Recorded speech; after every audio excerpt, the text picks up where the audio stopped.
Welcome back, everyone. This week's Medal of Honor short is about U.S. Marine Corps Private First Class Jimmy Wayne Phipps, an 18-year-old combat engineer who served during the Vietnam War. While serving in Vietnam on May 27, 1969, Private First Class Jimmy Wayne Phipps was part of a two-man combat engineer demolition team on a mission to find and destroy enemy artillery and concealed firing devices. After using up all of his explosives and blasting caps, Private First Class Phipps spotted a 175mm high explosive artillery round in a rice paddy. Realizing it might be rigged with a secondary explosive, he alerted his fellow Marines to take cover. Private First Class Phipps then prepared to neutralize the round with a hand grenade. As he set the grenade next to the artillery round, the enemy's secondary explosive fuse ignited. Knowing his assistant and the platoon commander were just meters away and in grave danger, Private First Class Phipps grabbed the grenade, pressed it to his chest, and threw himself over the enemy's explosive and the artillery round. Absorbing the full impact with his body, his selfless act shielded the other Marines from the blast. You know, when I start thinking about stories like this, I can't help but think about what I was doing at age 18. Yes, I was in the Air Force at the time, but I wasn't sacrificing myself to save the lives of others. And like most of our fallen, he was too young. Now, today's story is about U.S. Army Master Sergeant Llewellyn Chilson. His story is about a soldier who fought his way through Europe, displaying remarkable acts of courage along the way. From the invasion of Sicily to fighting in Germany, his valor on the battlefield was nearly unmatched by anyone else. On numerous occasions, he pushed away his fear and took on the enemy alone, and this is his story.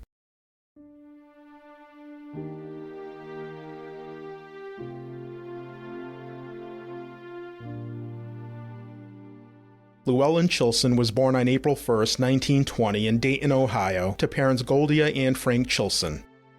His mother Goldia was tragically killed when Llewellyn was just 10 years old. His father Frank, a World War I veteran, supported the family as a cab driver. When Llewellyn was just 16, he dropped out of high school and took a job as a truck driver. Shortly before he turned 22, Llewellyn received his draft notice and was inducted into the Army on March 28, 1942. After training at Fort Benjamin Harrison in Indiana and then Camp Livingston in Louisiana, he joined the 45th Infantry Division at Fort Pickett, Virginia. By May 1943, in addition to basic training, Private Chilson had received 5 months of rifleman training and 2 months as a tank driver. Shortly after, the 45th landed in Algeria, while final preparations were made for the invasion of Sicily. When the 45th, known as the Thunderbirds, landed on Sicilian soil on July 10, 1943, Chilson, who was now a private first class, was a machine gunner with an anti-tank platoon. For his combat actions from July 11th to the 31st, Private First Class Chilson was awarded a Bronze Star. Unfortunately, all sources mentioning this award didn't give any specific actions, so I couldn't go into more detail. In February 1944, the 45th was assigned to secure the beachhead during the Battle of Anzio. A few weeks later, Corporal Chilson received a shrapnel wound to his face during a fierce German counteroffensive, which he was awarded a Purple Heart. The day after he was wounded, the Germans launched another attack directly at Corporal Chilson and the men of the 45th. Even though they were suffering heavy casualties, the Germans pressed their attack. The sheer number of German soldiers attacking their positions were starting to overwhelm their sector. By afternoon, Corporal Chilson and his squad had run out of ammunition and were at risk of being overrun. Unfortunately for them, a nearby unit had moved back, which allowed the Germans to inflict heavy losses on the Allied troops there, and they took Chilson and 3 others as prisoners. The 4 Americans were forced to carry ammunition that would be used against their own and as stretcher bearers moving injured Germans from the front lines, though their time as prisoners were limited. On February 20th, the Allied forces launched a coordinated attack on the Germans. During this barrage, Chilson and the other 3 escaped captivity.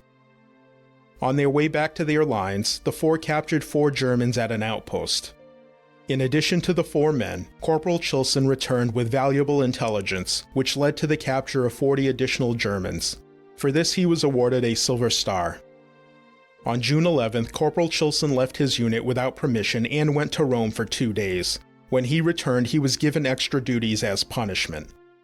One could only assume that he didn't like this, as he went AWOL again 6 days later. This time he was gone for 11 days and was immediately thrown in the stockade upon his return. The following month, he was court-martialed and busted down to private.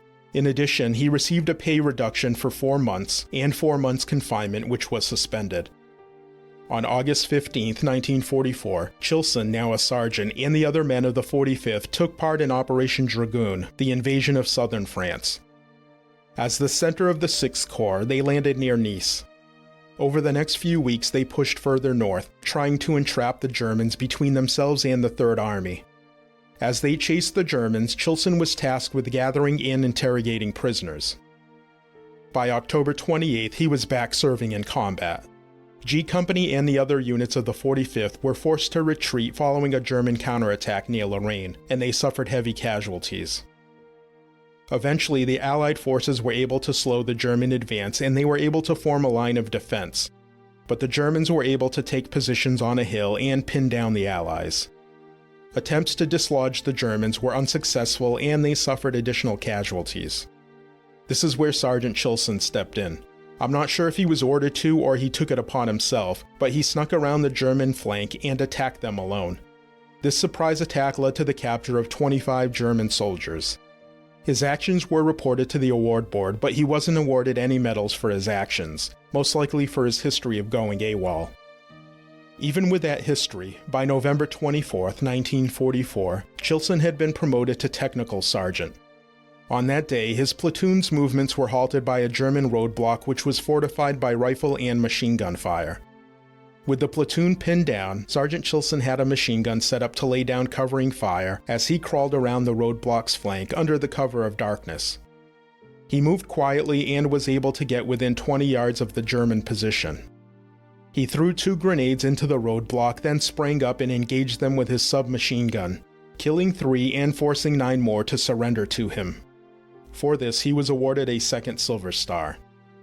On February 16, 1945, the Chilson family suffered more tragedy as Llewellyn's brother Alvin, who was a staff sergeant in the Army, was killed in action while fighting in the Philippines. As the men of the 45th were attempting to cross the Rhine River near Gernsheim, Germany on March 26th, the assault platoon leader was wounded and unable to lead his men forward. On his own initiative, Sergeant Chilson took command of the platoon and reorganized them. Under intense enemy fire, he led an attack on the enemy. They were able to eliminate 11 soldiers and capture another 225 prisoners. During this attack, Sergeant Chilson alone destroyed an ammunition car, 2 heavy machine guns, and 3 flak guns. For his action, Sergeant Chilson was awarded the Distinguished Service Cross, the second highest award a soldier can receive. The following month, Sergeant Chilson was leading his platoon into Meilenhofen, Germany on April 25th when German forces opened up on them with 20mm guns. Once he pinpointed the German positions, Sergeant Chilson drove a jeep with a mounted machine gun to the middle of the street and opened fire.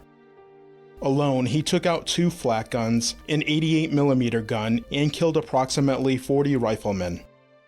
Later that day, as troops moved towards the town of Zell, their progress was stopped by more 20mm guns. Seeing this, Sergeant Chilson jumped on an abandoned German motorcycle, rode to the front, and located 6 more guns. 1 gun opened up on him from just 50 yards away, hitting and destroying the motorcycle. He hit the ground hard but was able to get up and charge the gun while throwing a grenade. This killed 3 of the gun crew and took out the gun. He then returned to the lead tank and directed fire, which ended up taking out the remainder of the guns.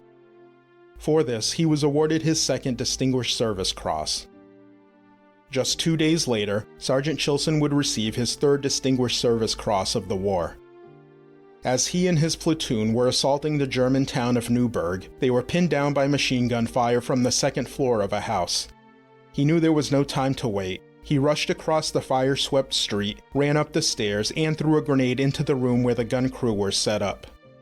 The grenade killed 2 and forced the surrender of 8 others. Later that day, one of his squads were entering a nearby house when they were stopped by machine gun fire coming from a courtyard. Sergeant Chilson raced to the courtyard and threw a grenade and then assaulted the enemy there. He was forced to fire his carbine with his left hand as his right arm was hit by enemy fire. In addition to receiving his 3rd Distinguished Service Cross, he was also awarded a 2nd Purple Heart. Sergeant Chilson remained in the Army until June 30th, 1946, when he was honorably discharged. 5 months later, Technical Sergeant Chilson was at a White House ceremony where President Harry Truman personally awarded him 7 combat decorations. President Truman said exactly what many think when they hear about Sergeant Chilson's story. He said, quote, "This is the most remarkable list of citations I have ever seen. For any one of these, this young man is entitled to all the country has to offer. These ought to be worth a Medal of Honor. That's what I think about it," unquote. Sergeant Chilson is considered the 2nd most decorated soldier of the war, with Lieutenant Audie Murphy being the most decorated. He was recommended for the Medal of Honor, but the War Department said that his actions were not worthy of the award. Sergeant Chilson re-enlisted in the Army in November 1947 and became a recruiter.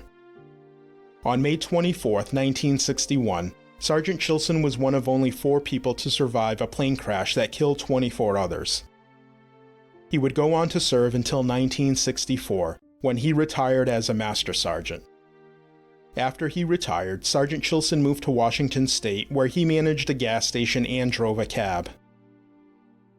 On October 2, 1981, Llewellyn Chilson died at the age of 61, and he is buried at the Mountain View Memorial Park in Lakewood, Washington. Llewellyn Chilson's life stands as a powerful testament to courage and dedication. Despite the overwhelming dangers of battle, he repeatedly placed himself in harm's way, not for personal glory, but to protect his men and serve his country. His actions on the battlefield, where he faced down enemy forces with unwavering resolve, remind us that true heroism is born from selflessness and an unyielding commitment to a cause that is greater than oneself. Thank you for listening to this episode of Duty and Valor. If you enjoyed this episode and our show in general, please like, follow, and share our show wherever you're listening. You can also support the show directly at patreon.com/dutyandvalor. To read more about this week's hero, check out the sources used in today's episode in our show notes and at dutyandvalor.com. Remember, we release new episodes on the Duty and Valor YouTube channel on Fridays at 5 p.m. On our channel, we also release daily YouTube shorts that highlight our nation's heroes, many of whom haven't been featured on the show yet. Please join us for our next episode, where I'll be sharing the inspiring story of another American hero who served with pride and lived with humility.